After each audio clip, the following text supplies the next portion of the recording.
Assalamualaikum warahmatullahi wabarakatuh. Bagaimana kabar anak-anak Umi hari ini? Semoga selalu dalam keadaan sehat. Gimana salat duhanya? Sudah dikerjakan? Kalau belum, ayo anak Umi laksanakan terlebih dahulu.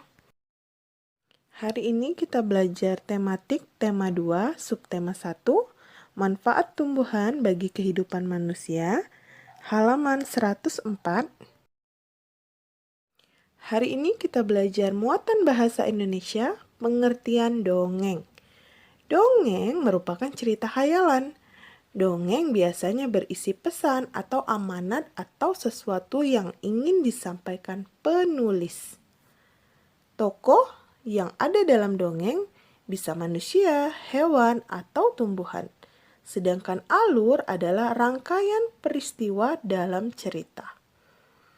Latar yaitu tempat, waktu, atau suasana dalam dongeng tersebut. Jenis-jenis dongeng ada beberapa. Yang pertama yaitu legenda.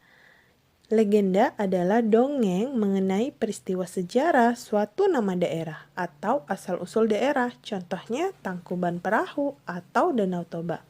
Selanjutnya yaitu mite. Mite yaitu dongeng dengan latar belakang sejarah yang mengandung hal-hal ajaib dan dianggap suci. Contohnya adalah cerita tentang Roro Jonggrang. Selanjutnya adalah hikayat, yaitu dongeng yang menceritakan kehebatan atau kepahlawanan seseorang. Selanjutnya yaitu cerita parabel, yaitu dongeng yang menggunakan perumpamaan untuk menyampaikan pesan moral. Contohnya yaitu cerita tentang Damar Wulan.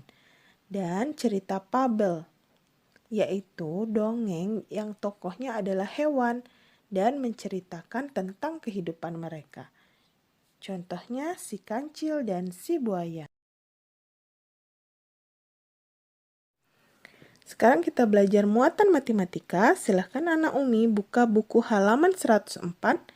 Sifat komutatif disebut juga sifat pertukaran pada penjumlahan. Oke anak Umi, perhatikan di sana ada 2 tangkai mawar ditambah 1 tangkai mawar sama dengan 1 tangkai mawar ditambah 2 tangkai mawar. Ya. Dari keterangan itu ya dapat disimpulkan bahwa hasil penjumlahan 2 bilangan akan sama hasilnya walaupun kedua bilangan tersebut ditukar. Jadi secara umum ya sifat komutatif penjumlahan dapat ditulis A ditambah B sama dengan B ditambah A. A dan B merupakan bilangan cacah. Ya nak ya, 2 ditambah 1 sama dengan 3, sedangkan 1 ditambah 2 juga hasilnya 3. Contoh selanjutnya ya, Budi memiliki 4 buah apel ditambah 3 buah apel sama dengan 7 buah apel, sedangkan Tina memiliki 3 buah apel ditambah 4 buah apel sama dengan 7 buah apel.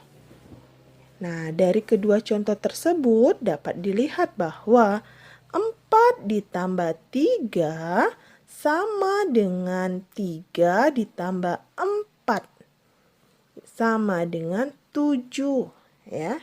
Jadi mereka sama-sama memiliki 7 buah apel. Selanjutnya, anak Umi bisa buka buku halaman 114. Sifat pertukaran atau komutatif pada penjumlahan 2. Sekarang contoh, anak Umi perhatikan 43 ditambah 25 sama dengan 68. 25 ditambah 43 sama dengan 68.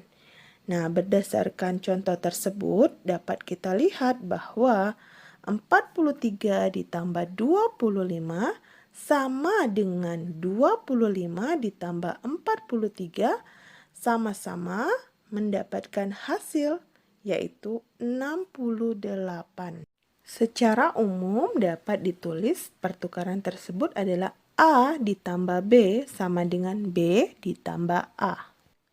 Sekarang anak-anak Umi kita belajar muatan SBDP. Silakan buka halaman 106. Pola irama dalam bunyi benda. Bunyi dapat berasal dari berbagai benda di sekitar. Pola bunyi yang berulang akan membentuk pola irama. Pola irama dari berbagai bunyi juga dapat digabungkan menjadi musik. Kita dapat membunyikan benda dengan cara-cara berikut, seperti memukul meja menggunakan penggaris atau memukul meja menggunakan tangan. Irama dan nada dalam lagu anak. Setiap lagu memiliki irama. Di dalam lagu ada yang bunyinya tinggi dan ada yang bunyinya rendah. Bunyi dengan tinggi tertentu disebut dengan nada. Nada-nada dirangkai menjadi melodi, sedangkan melodi yang indah dapat membentuk sebuah lagu. Selanjutnya yaitu cara membaca notasi angka. Angka 1 kita baca do, 2 re, 3 mi, 4 fa, 5 so, 6 la, dan 7 si. Lalu nada-nada itu dapat disusun menjadi tangga nada. Nah, coba Anak Umi perhatikan contoh tangga nada berikut ini. Selanjutnya coba Anak Umi buka buku halaman 112. Kita bernyanyi bersama Kebunku Ciptaan Ibu Sud. Lihat kebunku penuh dengan bunga, ada yang putih dan ada yang merah. Setiap hari ku siram semua, mawar melati semuanya indah. Oke Anak Umi, dihafal lagunya ya. Selanjutnya kita belajar PPKN. Silahkan buka buku halaman 122. Menceritakan pengalaman berbuat baik kepada orang lain. Manusia adalah makhluk sosial yang saling memerlukan satu sama yang lain. Nah, jika ada seseorang yang berbuat baik kepada kita perlu mengucapkan terima kasih. Nah, untuk mengucapkan terima kasih merupakan salah satu perbuatan terpuji. Artinya baik, yang sesuai dengan sila kedua Pancasila. Ayo anak-anak Umi, masih ingat sila kedua Pancasila? Yaitu kemanusiaan yang adil dan beradab. Nah, selain berterima kasih, perbuatan yang mengamalkan sila kedua Pancasila yaitu meminta maaf saat melakukan kesalahan dan menolong orang lain yang mendapat musibah kesulitan. Itu sila kedua Pancasila ini menjadi pedoman bagi kita untuk selalu bersikap baik kepada sesama. Baik anak-anak Umi, itu dia materi kita hari ini. Nah, silahkan anak Umi kerjakan dulu latihan tematiknya di buku paket Bahasa Indonesia, Matematika, PPKN, dan SBDP. Oke, kita akhiri pembelajaran kita hari ini dengan mengucapkan Alhamdulillahirabbil alamin. Umi akhiri. Wassalamualaikum warahmatullahi wabarakatuh.